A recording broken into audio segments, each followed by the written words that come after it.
श्री शिवाय नमस्तुभ्यम। हर हर महादेव। दोस्तों, आप सभी लोग जानते हैं कि 7 सितंबर 2024 को पड़ रही है भाद्रपद महीने का शनिवार प्रदोष व्रत। दोस्तों, यह जो शनिवार है भाद्रपद महीने में पड़ने वाला सबसे बड़ा शनिवार है, जिसका बहुत ही बड़ा और विशेष महत्व होता है। और ऐसा दिन पूरे साल में सिर्फ एक ही बार आता है। और दोस्तों, आप सभी लोग जानते हो कि शनिवार का अगर सबसे बड़ा कोई उपाय है तो वो 4 काली मिर्च के दाने वाला उपाय है। तो दोस्तों, भाद्रपद के शनिवार के दिन आप लोगों को इस 4 काली मिर्च के दाने वाला उपाय को जरूर करना है। बहुत सारे लोग होंगे जिन लोगों ने इस उपाय को ना किया हो, मतलब पूरा साल निकल गया, उन्होंने किसी भी दिन इस 4 काली मिर्च के दाने वाला उपाय को ना किया हो। पर दोस्तों, आपके पास एक आखिरी मौका बचा हुआ है, जो कि 7 सितंबर शनिवार के दिन है। तो इस दिन आप लोगों को वाले उपाय को जरूर कर लेना है, भले ही आपने पूरे साल भर इस उपाय को ना किया हो। पर अगर आपने इस महीने के शनिवार के दिन अगर इस वाले उपाय को कर लिया तो आपको इस उपाय को करने का वह फल मिलेगा जिसकी आपने कभी कल्पना भी नहीं करी होगी। इसीलिए आप लोग इस वाले उपाय को एक बार जरूर कर लेना, ताकि आप लोगों के हाथ से यह मौका ना जा सके और आपको इस उपाय को करने का फल मिल सके। दोस्तों, यह उपाय पंडित जी ने अपनी अभी की ही शिव महापुराण की कथा में बताया है, जिस उपाय को आज हम आपको बहुत अच्छे से समझाने वाले हैं। इसको देखने के बाद इस उपाय को समझने के लिए आपको कोई और वीडियो को देखने की जरूरत नहीं पड़ेगी। तो चलिए दोस्तों, उपाय को शुरू करते हैं। देखिए, यह इस भाद्रपद महीने के शनिवार के दिन यह इतना खास होता है, इतना महत्वपूर्ण होता है।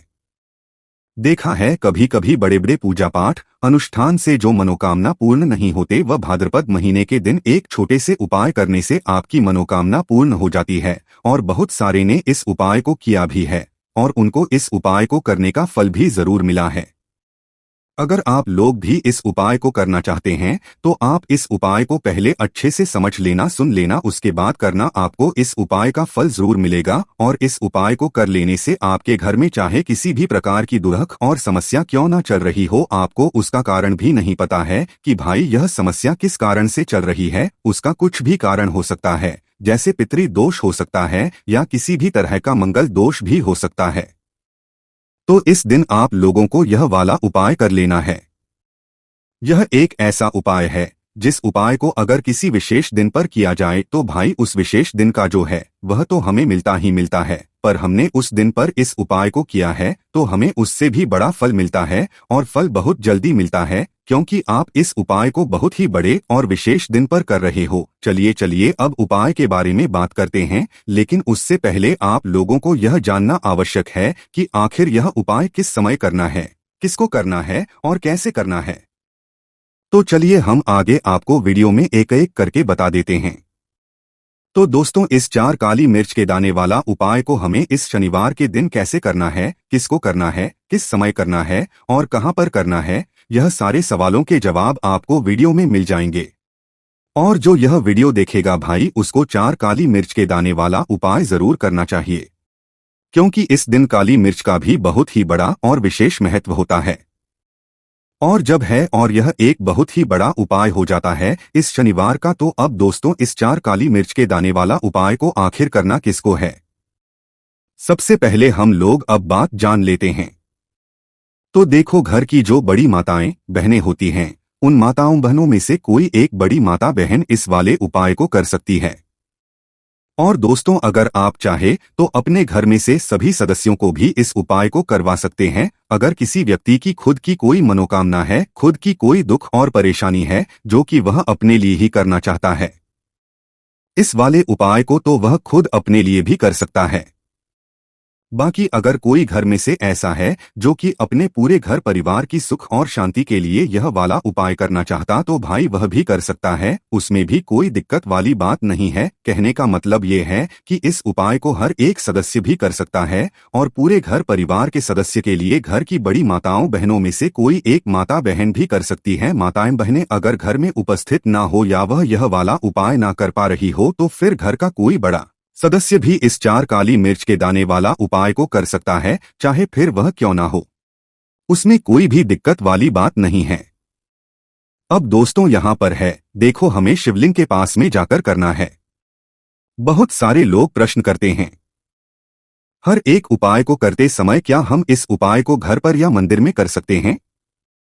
देखो तो इस वाले उपाय को आप मंदिर में करोगे तो अच्छा रहेगा, घर पर नहीं करना है इस वाले उपाय को। उसके बाद में दोस्तों जो अगला प्रश्न निकल कर आता है वो यह आता है इस उपाय को लेकर कि आखिर इस उपाय को हमें किस समय करना है, सुबह के समय करना है कि शाम के समय करना है। तो देखो वाले उपाय को आप लोग सुबह के समय भी कर सकते हो और शाम के समय प्रदोष काल में भी कर सकते हो। अब अगर आप पूछो कि भाई सबसे उत्तम समय कौन सा रहेगा इस 7 दूरवा वाले उपाय को करने का, तो हम आपसे बस यही कहेंगे कि इस उपाय को आप शाम के समय करेंगे तो ज्यादा बेहतर होगा। बाकी अगर सुबह के समय भी करेंगे तो भी अच्छा होगा, उसमें कोई भी दिक्कत वाली बात नहीं है। तो अब दोस्तों जो अगली सबसे बड़ी और महत्वपूर्ण बात आती है वह ये आती है कि सुबह अगर हम उपाय को करेंगे तो हमें कितने बजे से लेकर कितने बजे तक के बीच में करना है, और शाम के समय प्रदोष काल में करेंगे तो हमें कितने बजे से लेकर कितने बजे के बीच में करना है। तो देखो सुबह जितनी जल्दी हो सके आप उपाय को करने की कोशिश करना। बाकी अगर किसी कारणवश लेट भी हो जाओ, थोड़ी देर भी हो जाए, तो 10 या 11 बजे तक भी आप उपाय कर लेना, पर 12 बजे से ज्यादा देरी ना हो। ठीक है, बात का ध्यान रखना। उसके बाद में दोस्तों अगर शाम के समय प्रदोष काल की बात करें, प्रदोष काल का जो समय है होता है वह शाम के 6 बजे से शुरू हो जाता है, मतलब शाम के 6 बजे से लेकर शाम के 6 बजे से रात 8 बजे के बीच में आप कभी भी इस वाले उपाय को कर सकते हो, उसमें कोई भी दिक्कत वाली बात नहीं है। परंतु शनिवार के दिन कोशिश करना कि समय के अंतर्गत ही कर लो, किसी कारणवश ना कर पाओ तो थोड़ा देरी से भी कर हो, आपको उपाय का फल जरूर मिलेगा। देखिए इस वीडियो में जितने भी उपाय हम आपको बताएंगे सभी उपाय सरल है।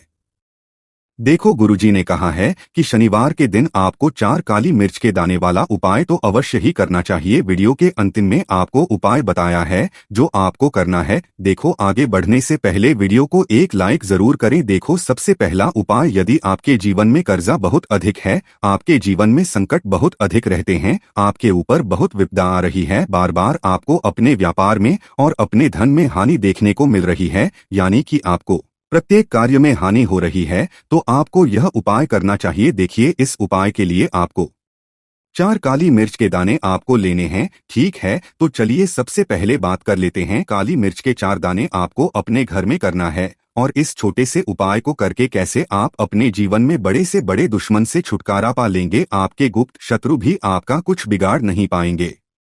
तो देखिए बहुत सारे लोग हैं जो यह चीज जानते हैं कि जब व्यक्ति को नजर लग जाए तो उसके पैसे को भी कहीं ना कहीं नजर लग जाती है, उसके घर की सुख शांति को, सुख समृद्धि को भी नजर लग जाती है। अब अपने घर से हमेशा आपको सबसे पहले नजर दोष को दूर करना है। ऐसा समझ लीजिए जैसे ही नजर दोष आप दूर करेंगे, आपके जो गुप्त शत्रु हैं उनकी नजर का जो प्रभाव होता वह तुरंत खत्म हो जाता है, और फिर आपको अपने जीव के कष्टों से भी छुटकारा मिल जाता है। आपको क्या करना है, 4 यहाँ पर काली मिर्च लेनी है, इसके छोटे छोटे 4 दाने लेंगे, एक भी दाना टूटा हुआ ना हो, यह चीज आपको ध्यान रखनी है। एक कपूर का टुकड़ा लेना है। अब यह 4 काली मिर्च के दाने आपको अपने घर में किसी भी कोने में रखकर जला देना है। ठीक है ना, एक कमरा है, कोई भी कमरा आप चुन लें, उस कमरे में जाएं, कमरे के एक कोने में यह 4 काली मिर्च के दाने कपूर के साथ जला दें, और फिर आपको इसकी राख को जलाने के बाद इसकी राख को अपने घर के बाहर फेंक देना है। देखिए जैसे ही काली मिर्च के दाने कपूर के साथ आप जलाएंगे, आपके जीवन में एक चमत्कार होगा। आप देखेंगे कि आपके घर में जो अचानक से दुख खा रहे थे, जो धन को लेकर आप परेशान थे, जो पैसा नहीं आ रहा था, या घर में बीमारियां बढ़ रही थी, या कोई ऐसा आपके घर में था जो हमेशा बीमार है, चिड़चिड़ा स्वभाव है, उसका हमेशा क्लेश घर में रह रहा है ना, तो ये चीजें आपके घर से दूर हो जाती है। और नजर दोष अगर किसी को लगी है तो वह भी दूर होगी। और दूसरी चीज, आपके गुप्त शत्रु आपका कुछ बिगाड़ नहीं पाते हैं। जब कपूर के साथ काली मिर्च के 4 दाने आप अपने घर में जलाते हैं, देखिए काले रंग की जो वस्तुएं होती हैं यह शनि देव से जुड़ी हुई हैं। काली मिर्च के जितने भी उपाय होते हैं आपको बता दें, सबसे पहले तो तुरंत अपना असर दिखाते हैं, बहुत जल्दी यह उपाय सफल होते हैं। दूसरी चीज, आपके घर में कभी भी नकारात्मक ऊर्जा नहीं ठहरती है। जब काली मिर्च को आप अपने घर में जलाते हैं तो इस उपाय को करें, और फिर आप देखें कि आपका बड़े से बड़ा गुप्त शत्रु भी, कोई भी आपका दुश्मन होगा, वह घुटने टेक देगा। इस उपाय को करते ही उनकी कितनी भी बुरी नजर क्यों ना हो, उसका आपके ऊपर, आपके घर के ऊपर, आपके पैसे के ऊपर कोई असर नहीं होगा, क्योंकि यहाँ पर सीधे सीधे आपको शनि देव का आशीर्वाद मिलेगा। तो ये पहला उपाय है। अब बात कर लेते हैं दूसरे उपाय की, जो कि शनिवार के दिन आपको करना है। देखिए, इस उपाय के लिए आपको मात्र एक लौंग का जोड़ा लेना है, यानी कि 2 फूल वाली लौंग लेनी है। साथ में आपको मात्र थोड़ा सा शहद लेना होगा और इसी के साथ में आपको तांबे के पात्र के अंदर शुद्ध जल लेना होगा। अब देखिए, इन सभी सामग्रियों को लेकर के भगवान शिव के मंदिर में पहुंच जाना है। देखें, ये उपाय आप सुबह से लेकर शाम तक कर सकते हैं। तो वह सबसे पहले तो आपके पास जो 2 फूल वाली लौंग हैं, उन्हें आपको शहद के अंदर अच्छे से डुबो है, यानी कि दोनों लौंग पर आपको अच्छे से शहद का लेपन कर देना है।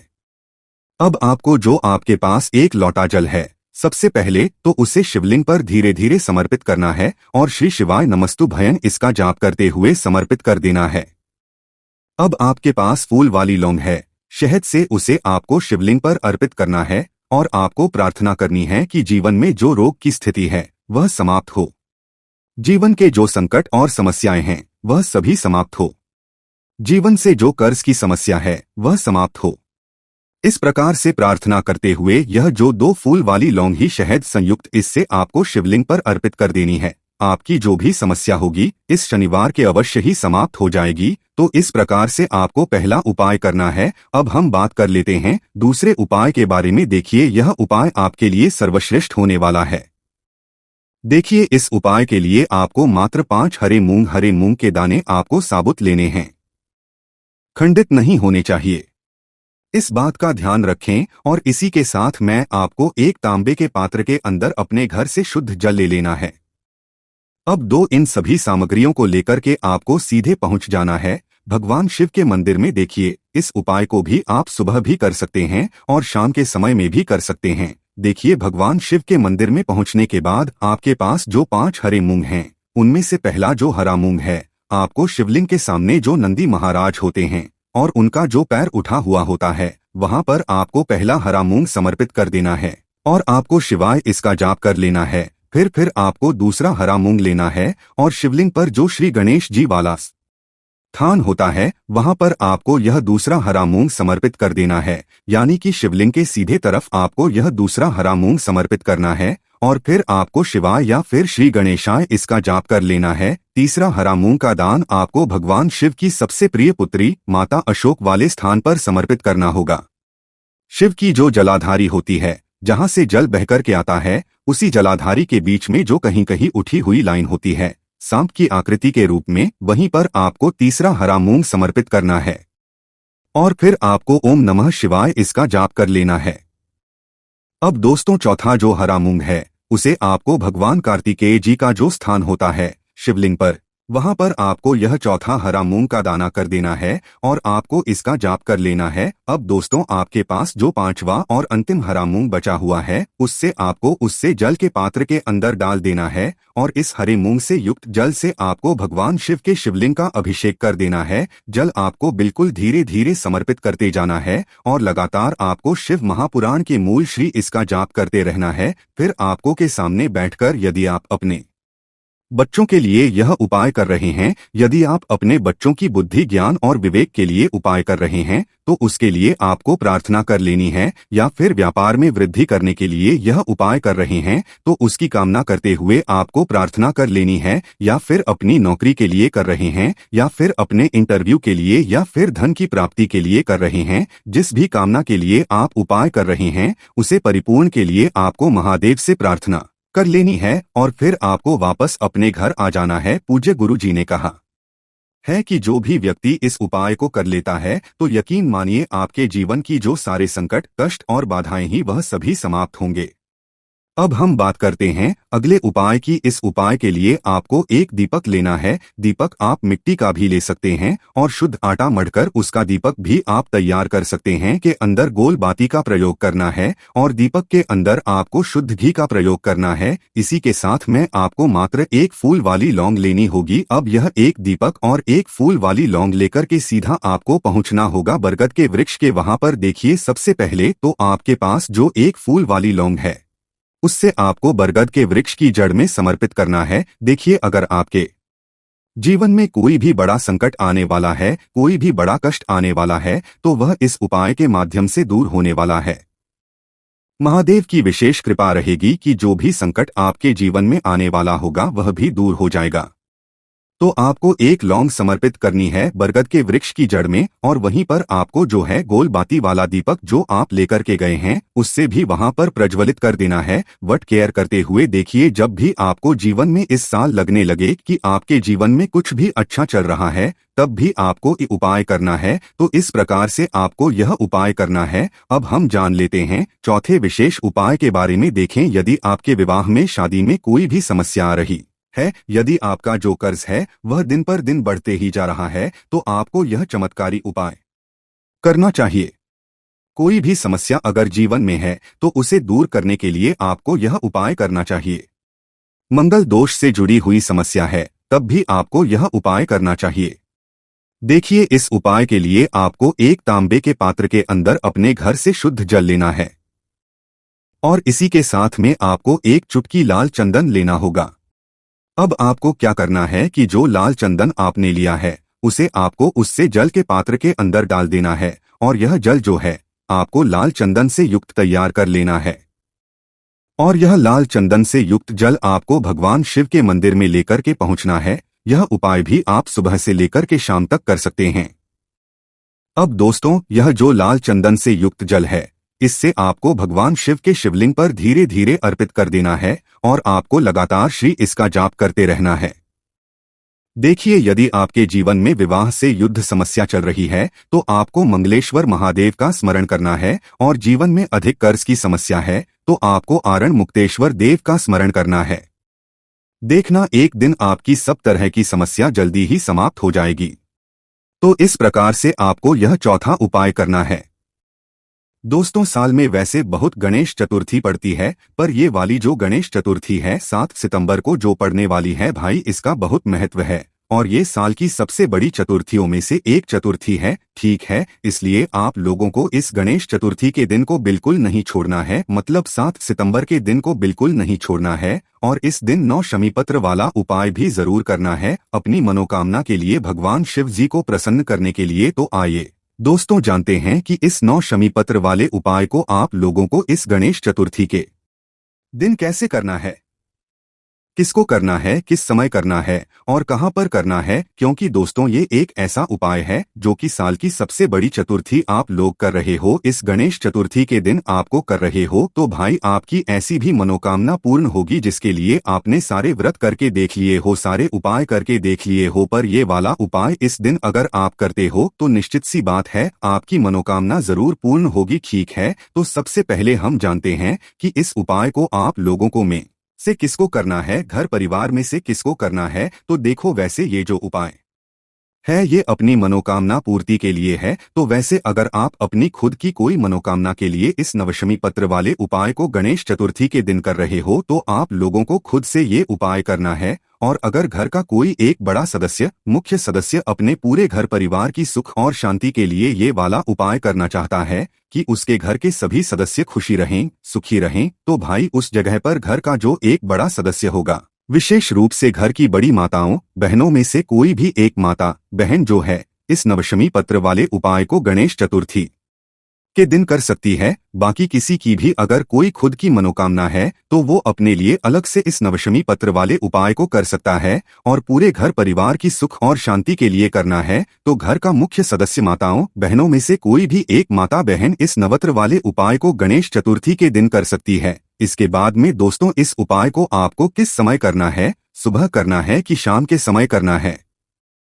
तो देखो, इस नव क्षमिपत्र वाले उपाय को आप लोग सुबह भी कर सकते हो और शाम के समय प्रदोष काल में भी कर सकते हो, आपको जब समय मिल जाए। ठीक है, पर करना एक ही समय है, दोनों समय नहीं करना है। किसी कारणवश अगर आप सुबह ना कर पाओ तो फिर आप शाम के समय प्रदोष काल में भी कर सकते हो। शाम के 6 बजे से लेकर 7:30 या रात 8 बजे के बीच में कभी भी जितना जल्दी हो सकता है उतने जल्दी उपाय को करने की कोशिश करना, आपको उपाय का फल जरूर मिलेगा। उसके बाद में उपाय हमें करना कहाँ पर है, तो देखो, ये 9 स्वामी पुत्र वाला जो उपाय है ये आपको भगवान शिवजी के मंदिर में जाकर करना है। आपके घर के आसपास जो भी शिव जी का मंदिर हो, शिवालय हो, जहाँ पर शिवलिंग विराजित हो, वहाँ पर जाकर आप लोगों को ये वाला उपाय करना है। दोस्तों, गणेश चतुर्थी का जो दिन होता है वो गणेश जी का होता है। किसका होता है? भगवान शिव जी के पुत्र का होता है। इसलिए इस दिन की महत्वता बहुत ज्यादा बड़ी होती है। और जब साल की सबसे स्तुति हो तो इससे बड़ी और अच्छी बात क्या हो सकती है। तो दोस्तों, इसके बाद में अब जो सबसे जरूरी चीज आती है कि इस 9 शमीपत्र वाले उपाय में हमें सामग्री क्या क्या लगेगी और हमें उपाय को करने की विधि क्या है वो भी हम आप लोग जानते हैं। तो सबसे पहली चीज दोस्तों, उपाय की सामग्री में सबसे जरूरी जो चीज है वो आपको उपाय के नाम में ही समझ आ गई है। 9 शमीपत्र वाला उपाय मतलब कि 9 शमीपत्र। अब शमीपत्र तो आप सभी लोगों ने देखे हैं, शिवलिंग पर चढ़ते हैं और शिवजी को पसंद भी हैं। शमीपत्र क्या होते हैं भाई? शमीपत्र छोटी छोटी सी पत्तियां होती हैं जो कि हम भगवान शिव जी पर चढ़ाते हैं। ठीक है, शमीपत्र अगर आपको नहीं पता है तो आप इंटरनेट पर सर्च करके देखिएगा कि आपने ही घर में किसी से पूछिएगा या किसी से पूछकर जो है शमीपत्र तोड़कर लेकर आइएगा, क्योंकि ये ज्यादातर आपको बिकती हुई नजर नहीं आती है। शमी के पेड़ से शमी की पत्तियां आप लोग जो है यहाँ पर तोड़कर ला सकते हो। तो यहाँ पर आप लोगों को कुल मिलाकर 9 शमीपत्र की आवश्यकता पड़ने वाली है। कितने? 9 शमीपत्र। 9, सिर्फ 9 शमीपत्र की यहाँ पर आप लोगों को आवश्यकता पड़ेगी।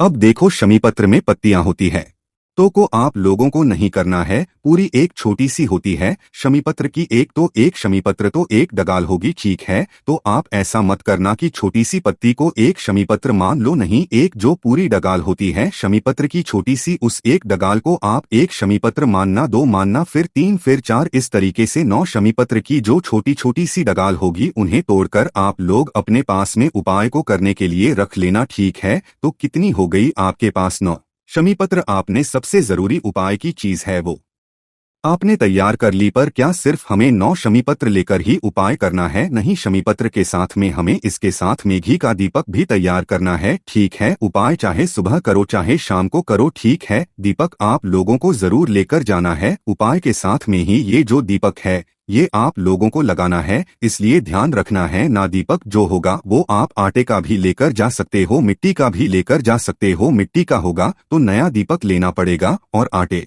का तो आप अपने घर पर बना ही सकते हो ना। जो दीपक आप लोग लोगे दोस्तों, उस दीपक के अंदर आप लोग रखोगे गोलबत्ती। ठीक है, गोलबत्ती रखने के बाद दोस्तों इस दीपक के अंदर आप लोग डालोगे शुद्ध देसी गाय का घी। क्या डालोगे? शुद्ध गाय का घी है ना। ये डालने के बाद आपका ये जो दीपक है ये तैयार हो जाता है। अब देखो, सुबह के समय अगर उपाय करने जा रहे हो, वैसे तो दोस्तों आप लोगों को इस उपाय को शाम के समय करना चाहिए, क्योंकि इस उपाय में हमें एक दीपक भी यहाँ पर जलाना पड़ रहा है। पर अगर आपको शाम के समय कुछ काम है तो आप इस उपाय को सुबह के समय भी कर सकते हो। ठीक है, तो देखो, सुबह के समय जा रहे हो तो कम से कम 1 लोटा जल भगवान शिवजी पर चढ़ाने के लिए लेकर जाना है। उपाय हमें शिवजी के मंदिर में ही करना है, ये बात आप सभी लोग जानते ही हो। ठीक है, और जो भी आपकी पूजन सामग्री है शिवजी को चढ़ाने के लिए वो सारी चीजें लेकर जा सकते हो, कोई भी दिक्कत वाली बात नहीं है। और के समय कुछ भी लेकर जाने की जरूरत नहीं है। चाहो तो फूल वगैरह कुछ बेलपत्र लेकर जा सकते हो, क्योंकि शाम के समय हम वैसे भी जो है इस उपाय में एक दीपक लेकर जा ही रहे हैं।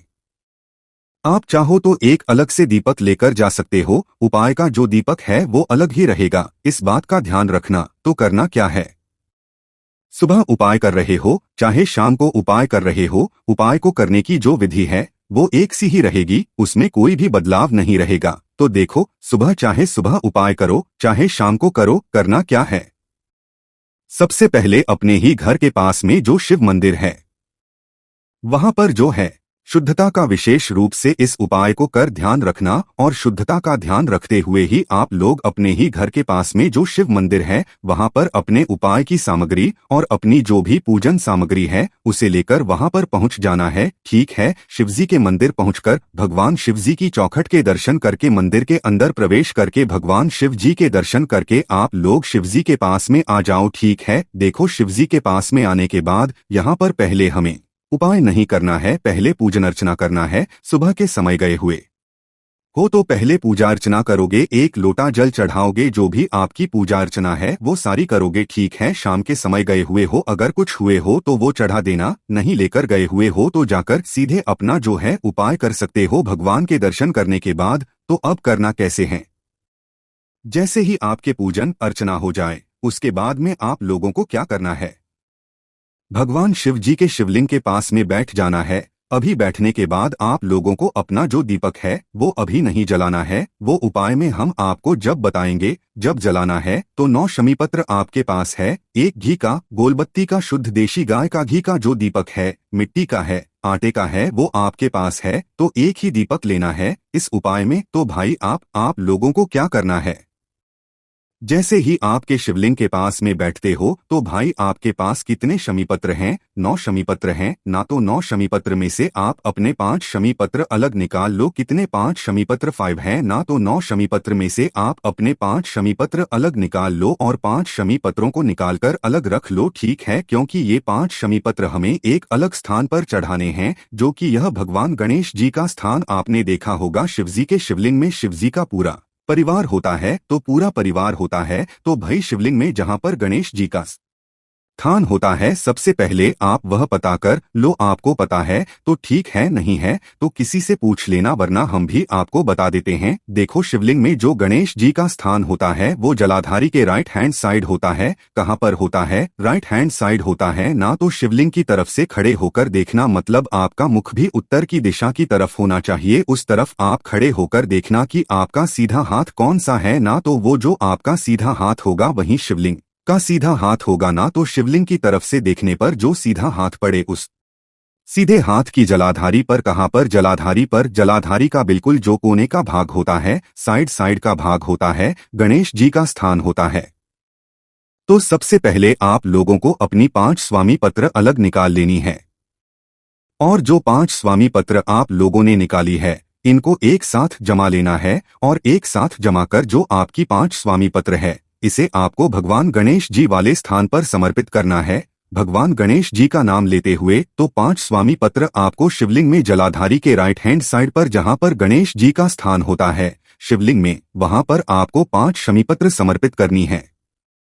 जो आपकी शमीपत्र की डंडी का भाग हुआ वो जलाधारी की तरफ करके रखना है, जहां से जल बहता है और नीचे गिरता है। 5 शमीपत्र भगवान गणेश जी वाले स्थान पर समर्पित करने के बाद अब आपके पास 4 शमीपत्र बची हुई है, तो इन 4 शमीपत्रों में से आप अपने 3 स्वामी पत्र अलग निकाल लो। ठीक है, 3 स्वामी पत्र अलग निकाल लो और बाकी एक एक शमीपत्र और एक दीपक जो है वो आपका अलग रख दो। तो 3 शमीपत्र जैसे ही आप लोग अलग निकाल लेते हो तो उन 3 शमीपत्रों को निकालकर आपको क्या करना है, इन्हें भगवान शिवजी के शिवलिंग के ऊपर चढ़ाना है। कहां पर चढ़ाना है, शिवलिंग के ऊपर चढ़ाना है। अभी आपने कहां पर चढ़ाए थे, 5 स्वामी पत्र भगवान गणेश जी वाले स्थान पर। अब जो 3 शमी पत्र आपने निकाले हैं ये आप चढ़ाओगे भगवान शिवजी के शिवलिंग के ऊपर। जब शिवलिंग के ऊपर चढ़ाओगे तो भी डंडी का जो भाग है वो जलाधारी की तरफ होगा या तो आपकी तरफ होगा, तो 3 स्वामी पत्र अलग से निकालकर इन्हें आपको भगवान शिवजी के शिवलिंग के जो है ऊपर यहाँ पर आपको समर्पित कर देना है। जैसे ही आप लोग अपनी ये 3 स्वामीपुत्र शिवलिंग के ऊपर समर्पित करते हैं उसके बाद में अब आपके पास बचा है एक स्वामी पत्र और अपना एक घी का दीपक जिसको उठाना है। आप लोगों को एक स्वामी पत्र अपने एक दीपक को उठाना है और शिवलिंग के पास से उठ जाना है, और उठने के बाद शिवजी की चौखट के पास आ जाना है। मंदिर से बाहर नहीं निकलना है, मंदिर के अंदर ही खड़े रहना है, मतलब जो भगवान शिवजी की चौखट हो उस चौखट के बिल्कुल आखिरी में आकर खड़े हो जाना है। बस मंदिर के प्रांगण से शिवजी के मंदिर से बाहर नहीं निकलना है। तो वहां पर जैसे ही अगर खड़े हो जाओ तो अपना लेफ्ट हैंड देखना, कौन सा, उल्टा हाथ देखना, तो अपने उल्टे हाथ की जो चौखट होगी उसके साइड में बैठ जाना है। मंदिर के अंदर ही बैठना है, मंदिर के बाहर नहीं बैठना है। शिवजी के मंदिर के प्रांगण जो होगा उसके अंदर ही बैठना है। तो शिवजी के मंदिर की चौखट में जो आप लोगों का लेफ्ट हैंड पड़े, मंदिर से जाते समय मतलब आपका मुख मंदिर की चौखट की तरफ होगा, तो उस समय आपका जो लेफ्ट हैंड पड़े उस लेफ्ट हैंड की चौखट में आप लोगों को बैठ जाना है। बैठने के बाद आप लोगों को क्या करना है, मंदिर की चौखट के अंदर की तरफ ही करके सबसे पहले तो अपना वो जो दीपक है उसको पहले प्रज्वलित कर लेना है, मतलब कि जला लेना है, ना अपनी माचिस लेकर जाना इस दीपक को जलाने के लिए। किसी और से माचिस मत लेना इस दीपक को जलाने के लिए, वरना इस उपाय को करने का फल उस व्यक्ति को भी कुछ ना कुछ जरूर भाग्य मिल जाएगा। ठीक है, तो अपने घर से अपनी माचिस लेकर आना है इस दीपक को जलाने के लिए। इस दीपक को सबसे पहले आप लोग जला देना। दीपक आपका जैसे ही जल जाता है, दीपक जलाने के बाद दोस्तों सबसे पहले तो आपके पास जो अपना एक शमीपत्र बचा हुआ है, उस एक शमीपत्र को आप लोगों को क्या करना है, उसी भगवान शिव जी के मंदिर की चौखट के लेफ्ट हैंड साइड में जहां पर हमने आपको बैठने के लिए कहा है, वहीं पर बैठकर इसको सबसे पहले समर्पित कर देना है। ठीक है, उस शमीपत्र को भगवान शिव जी के चौखट के लेफ्ट हैंड साइड में समर्पित करने के बाद या उल्टे हाथ की चौखट पर समर्पित करने के बाद अपना जो दीपक है, वो दीपक को गणेश जी के मोर ध्वज या मयूर ध्वज, कोई भी एक नाम लेना, मोरध या मयूर ध्वज, मोर ध्वज या मयूर ध्वज, कोई भी गणेश जी का एक नाम लेकर आप लोगों को इस दीपक को उस शमीपत्र के पास में रख देना है। शमीपत्र के ऊपर नहीं रखना है, शमीपत्र के पास में रखना है। तो उस शमीपत्र के पास में आप अपने इस दीपक को रख दें। और दोस्तों जैसे ही आप लोग अपने इस दीपक को उस शमीपत्र के पास में रख देते हो शिव जी के उल्टे हाथ की चौखट की तरफ, उसके बाद में वहीं पर बैठकर आप भगवान गणेश जी का नाम लेकर, शिव जी का नाम लेकर अपनी वह मनोकामना बोल देना जिसके लिए आप लोग अपने का उपाय कर रहे हो। चाहे दुख और परेशानी के लिए कर रहे हो, चाहे किसी भी काम के लिए कर रहे हो, अपनी वह मनोकामना जरूर बोल देना। इस दीपक को रखने के बाद गणेश जी के मोहर ध्वज, मयूर ध्वज, गणेश जी का नाम लेने के बाद दीपक को रखते समय गणेश जी के मोरध ध्वज, मयूर ध्वज, गणेश जी का नाम लेना, उसके बाद में अपनी मनोकामना बोल देना।